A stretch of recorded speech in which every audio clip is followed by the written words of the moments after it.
Hello, j'espère que tu vas bien. Je te retrouve aujourd'hui dans cette nouvelle vidéo pour te présenter la recette de brioche aux pépites de chocolat. C'est une recette que je fais très souvent et qui à chaque fois est super bonne. Je l'ai jamais ratée et vraiment j'avais très envie de te la partager parce que c'est une recette très simple. Mais en même temps, c'est une recette qui fonctionne à chaque fois. C'est une très bonne alternative voilà, pour un goûter ou pour un petit déjeuner. Et je trouve ça vraiment top. Donc du coup, je voulais vraiment te partager cette recette-ci. Cette recette-ci, c'est ma grand-mère qui me l'a fait découvrir en fait. Faut savoir que du coup, j'ai un Thermomix. Donc du coup, je cuisine pratiquement que avec ça. Mais encore une fois, pour cette recette, tu n'as pas besoin d'avoir un Thermomix. Tu peux très bien juste avoir un robot juste pétrisseur, ça suffit largement. Ou tu peux très bien pétrir à la main. Je te mettrai en barre d'infos tous les ingrédients qu'il faut. Je te mettrai également les étapes principales de la recette. Le plus long dans cette recette, avant qu'on commence, c'est les temps de pause en fait. Je fais 2 temps de pause. Je préfère faire 2 temps de pause, je trouve qu'elle est meilleure, elle gonfle mieux et elle est beaucoup plus aérée. Donc dans un premier temps, j'ai mis de la levure de boulanger sèche. Bien évidemment, tu peux utiliser de la levure fraîche, c'est même mieux, comme ça au moins la brioche va encore plus gonfler. Mais c'est vraiment de la levure sèche de boulanger, hein, ce n'est pas de la levure chimique, sinon évidemment la brioche ne va pas gonfler. J'ai utilisé du lait de riz. Tu peux très bien utiliser du lait de vache, mais nous c'est vrai que on fait attention à notre consommation de lait de vache. Et donc ça va partir, donc 2 minutes 30, vitesse 2 à 37 degrés. Donc une fois que la levure et le lait ont pris ensemble, je vais rajouter 500 g de farine, 2 œufs. Alors pour les œufs, tu peux très bien remplacer ça par une solution dite végétale, comme par exemple de la compote. J'ai déjà essayé, ça marche très bien. Je suis désolée si le cadre bouge, mais c'est parce qu'en fait j'ai mon fils qui est dans mon dos en portage et du coup comme il bouge beaucoup, oui, ça risque de trembler un peu. Ensuite, j'ai mis un petit peu de sel. Tu peux rajouter du sucre, moi personnellement je n'en mets pas. Et ensuite, tu mets 120 g de beurre dit ramolli. Si tu sais que tu vas faire la recette, tu le sors sur ton plan de travail 20 minutes avant de commencer la recette, ça suffit. Et là, du coup, on va partir en pétrissage, 5 minutes. Le temps de pétrissage est terminé. Donc maintenant, là, ce que j'ai fait, en fait, c'est que j'ai tout simplement mis le Thermomix, en fait, dans le four qui est juste derrière, ici. Donc là, du coup, je vais attendre 1 heure, en fait, que la pâte gonfle. Donc j'ai pas fait chauffer mon four avant. Mon four était froid.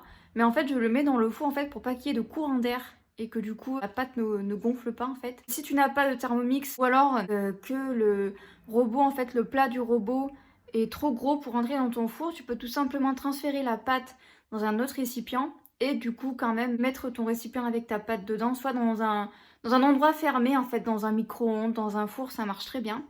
Et donc là du coup on va attendre que la pâte gonfle et du coup on se retrouve tout à l'heure, dans 1 heure, pour pouvoir faire le reste de la recette. Donc si tu entends du bruit, c'est parce qu'en fait il y a mon fils, c'est pour te montrer un petit peu ce que ça donne.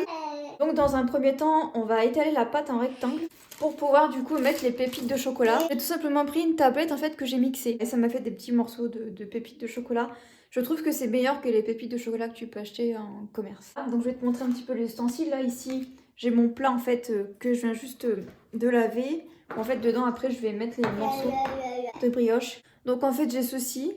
Ça aide en fait à couper les pâtes, ça évite de sortir un couteau, en fait c'est beaucoup moins coupant et beaucoup moins dangereux. Du coup, mettre un petit peu de farine. Du coup, je vais prendre la pâte ici. Donc comme tu peux le constater, elle est quand même super belle.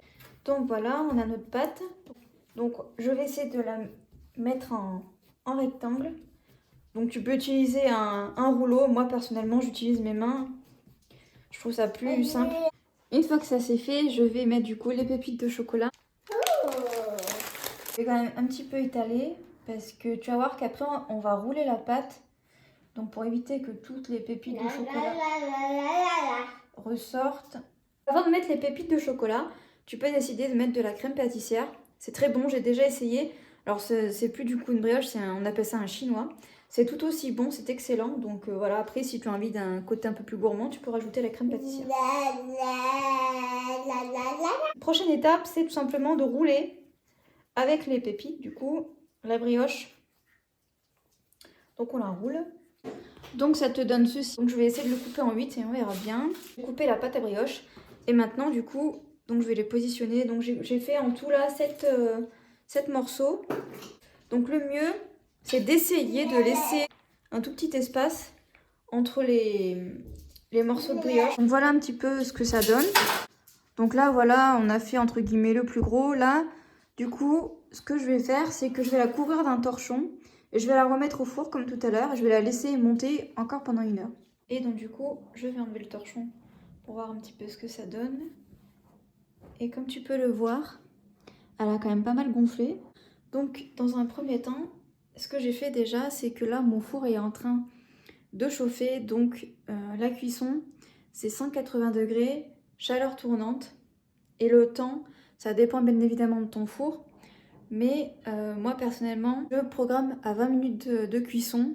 Ici en fait c'est un bol avec du lait de riz et du sucre. Tu peux mettre un œuf si tu veux. Ça permet en fait de faire un glaçage sans que la brioche en fait soit trop dure. Je vais la tartiner donc de ce mélange sur la brioche. Et une fois que mon four sera chaud, je vais la retartiner une deuxième fois de ce mélange. Et ensuite je rajoute par-dessus du sucre. Donc là mon four est assez chaud. J'ai repassé en fait un coup avec du lait et du sucre par-dessus. Je vais rajouter du sucre en grains.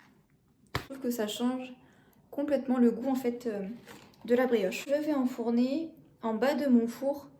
Je place jamais la brioche au milieu parce que si je la place au milieu, la brioche est trop cuite. 180 degrés, chaleur tournante, 20 minutes. Là au bout de 20 minutes ce que ça donne.